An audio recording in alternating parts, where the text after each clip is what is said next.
7일간의 침묵과 묵상의 시간이 지난 다음에 하나님께서는 에스겔에게 사명자의 책임에 대해 말씀하셨습니다.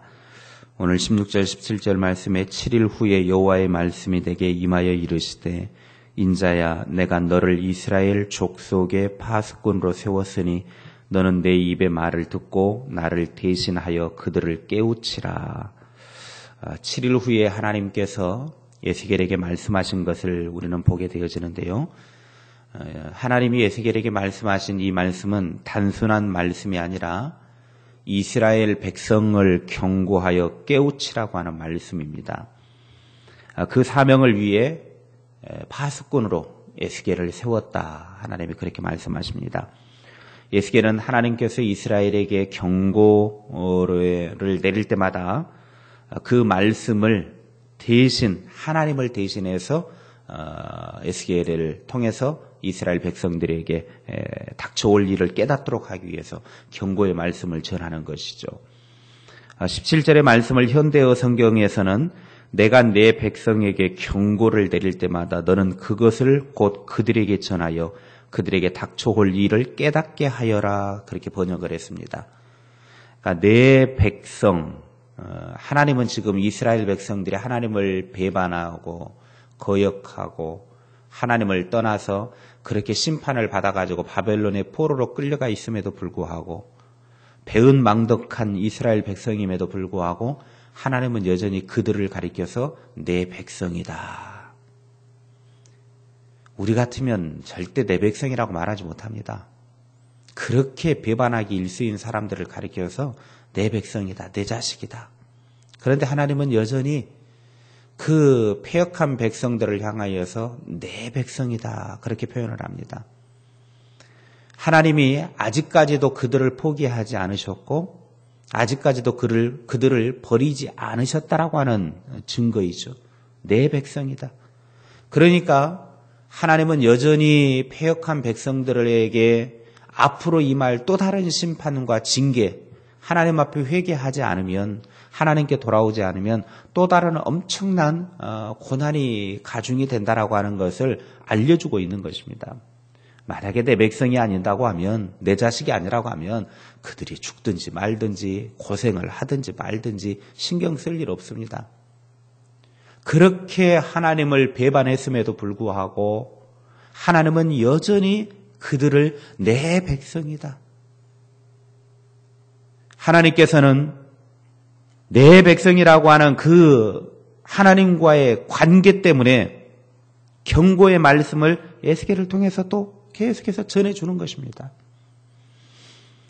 하나님께서 아직도 내게 경고하고 계시고 징계의 채찍을 드는 일이 있다고 하면 아직까지 나를 하나님이 버리지 않으셨다라고 하는 증거입니다. 하나님께서 이스라엘 백성들에게 계속적으로 돌아오도록 하기 위해서 그들을 버리시지 않으셨기 때문에 포기하지 않으셨기 때문에 계속적으로 돌아오도록 하기 위해서 에스겔을 이제 파수꾼으로 세워가지고 그들로 하여금 돌아오라고 경고의 말씀을 외치고 있는 것입니다. 파수꾼은 언제나 적군의 동태를 면밀하게 응시하고 살피는 자입니다. 파수꾼은 적의 갑작스러운 공격이나 어떤 움직임들을 파악해서 신속하게 보고를 하고 또 사전에 충분히 대비할 수 있도록 조치를 취하는 역할을 하게 됩니다. 만약 파수꾼이 자신의 책임을 다하지 못한다고 하면 성읍 안팎의 사람들은 적의 공격을 받아서 무방비 상태가 되어 생명을 잃을 수가 있습니다. 그러나 파수꾼이 자기 위치에서 자기의 책임을 다할 때 성 밖의 사람들은 성 안으로 피신할 수 있고 성 안에 있는 사람들은 성문을 닫음을 통해서 생명을 보호받을 수 있게 되는 것입니다. 오늘 에스겔은 이스라엘 백성들을 위한 파수꾼으로 부름을 받았습니다.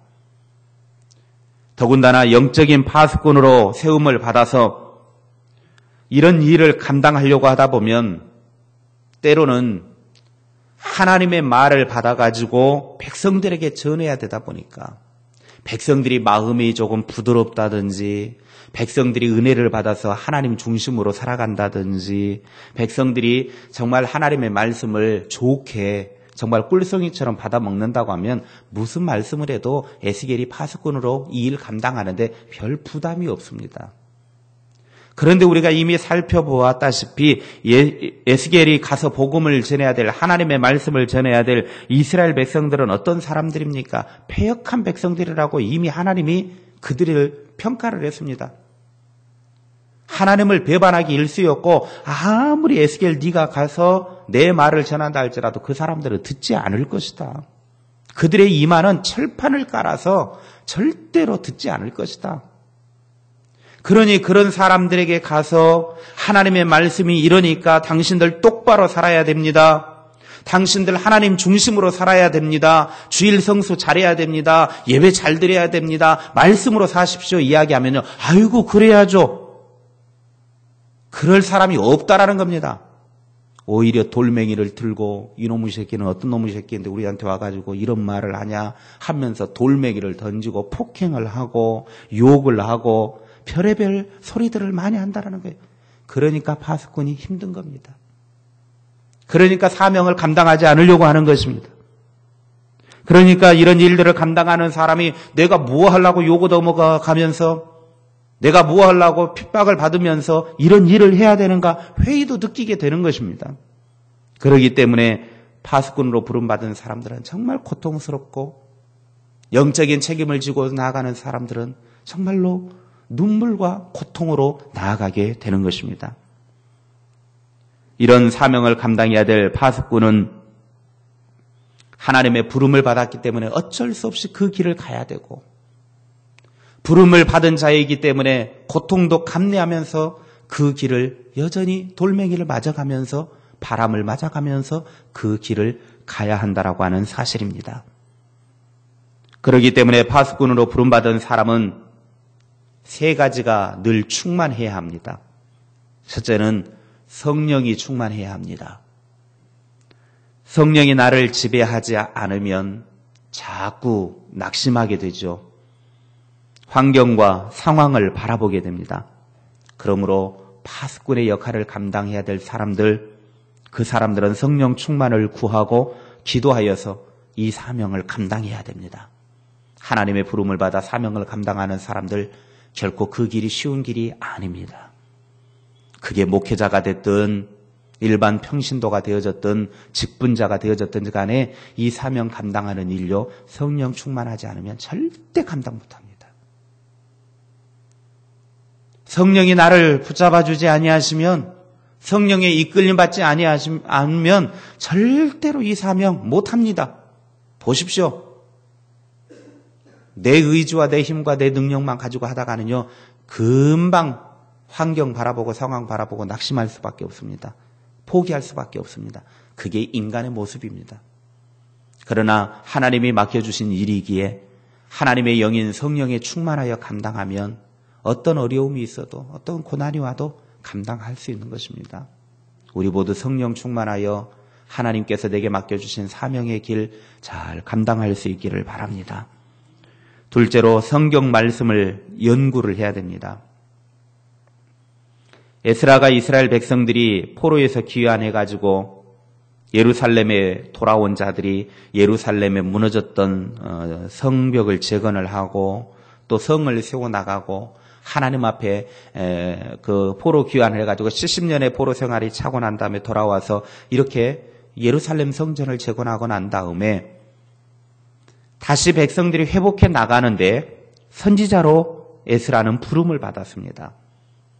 그런데 에스라가 이 귀중한 사명, 황폐한 예루살렘을 다시 세워나가는데 사명을 감당하기 위해서 하였던 것이 있었는데요. 에스라 7장 10절에 보면 에스라가 여호와의 율법을 연구하여 준행하며 율례와 규례를 이스라엘에게 가르치기로 결심하였었더라. 에스라는 온 마음을 다 바쳐서 여호와의 율법을 연구하고 실천해서 이스라엘 백성에게 율법을 가르쳐서 하나님의 말씀이 생활의 규범이 되게 하고 법의 바탕을 세우도록 하기 위해서 철저하게 하나님의 말씀을 연구하고 백성들에게 가르치고 훈계하고 그런 일들을 했었다고 하는 겁니다.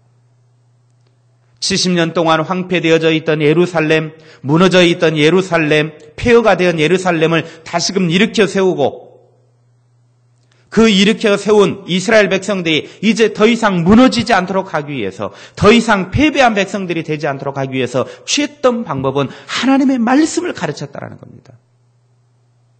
하나님의 말씀대로 살도록 그들을 이끌어 주었다는 겁니다. 그래서 말씀이 그들의 삶이 되게 하고 철저하게 말씀대로 살아가도록 그들에게 이 말씀을 가르치고 말씀의 법을 세워주었다라고 하는 것입니다.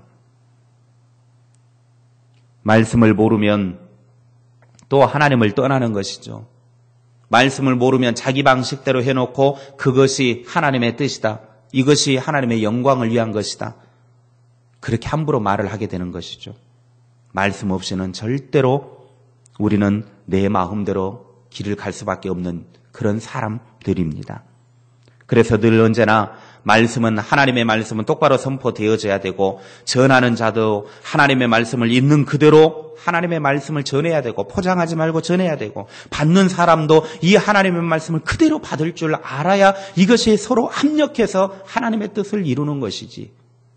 일방적으로 전하는 사람도 하나님의 말씀만 전하고, 받는 사람은 거부하고, 또 전하는 사람이 적당하게 포장해서 전하고, 받는 사람은 하나님의 말씀만 달라고 하고, 이렇게 서로 잘못되어져서는 안 된다라고 하는 겁니다. 전하는 자나 듣는 자나 여전히 하나님 말씀을 똑바로 알고 전해야 되고 똑바로 하나님의 말씀을 있는 그대로 받아야 된다는 것입니다. 마지막으로 하나님만 바라보아야 합니다. 파수꾼의 사명을 받은 사람은 사람을 본다거나 적당하게 위협이 오니까 타협하려고 해서는 절대로 파수꾼이 될 수 없습니다. 영적인 파수꾼으로 부름받은 사람은 철저하게 하나님의 말씀만 전하고 하나님만 바라보아야 합니다. 그런데 이것이 참 힘들고 어렵다라는 것이 문제입니다. 눈물 나게 고통스럽습니다. 이것이 파수꾼의 길이기에 더 힘든 겁니다.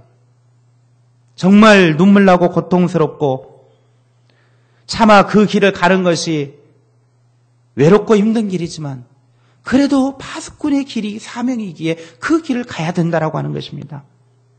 때로는 파수꾼의 마음을 몰라주고 힘들게 하는 사람들도 있습니다. 파수꾼을 흔드는 사람들도 있습니다. 그러거나 말거나 파수꾼이 하나님의 말씀만을 제대로 전하거나 말거나 그들은 툭툭 말하고 아니면 말고식으로 함부로 말을 해대고 행동하지만 그런 일들로 인해 상처 입은 파수꾼은 결국은 고통을 끌어안고 가시나무 새처럼 심장이 찔려 죽어가면서도 마지막 불꽃을 태우며 자기의 사명의 길을 가더라고 하는 것입니다. 고대 켈트족 전설에 따르면 가시나무 새가 있습니다. 이 가시나무 새는 벙어리처럼 묵묵히 자신의 삶을 살다가 죽을 때가 다가오면 긴 가시나무를 찾아다니면서 그 가시나무에 가가지고 쉬지 않고 그 가시나무에 앉아서 가슴을 찔리면서 그 가시나무를 발견할 때마다 가시나무에 막 돌진을 해가지고 그 가시나무에 막 상처가 나고 찢기고 피가 흘리면서 그때 심장이 찔려가며 피를 흘리면서 자기 몸을 날카로운 가시에 찔리면서 고통 중에 마지막 생을 불태우는데요. 그때 소름 끼칠 정도로 한 번에 가장 아름다운 노래를 부르고 죽어간다고 합니다. 그러니까 가시나무 새는 일생을 살아가다가 계속해서 가시나무만 찾아다니는 것입니다.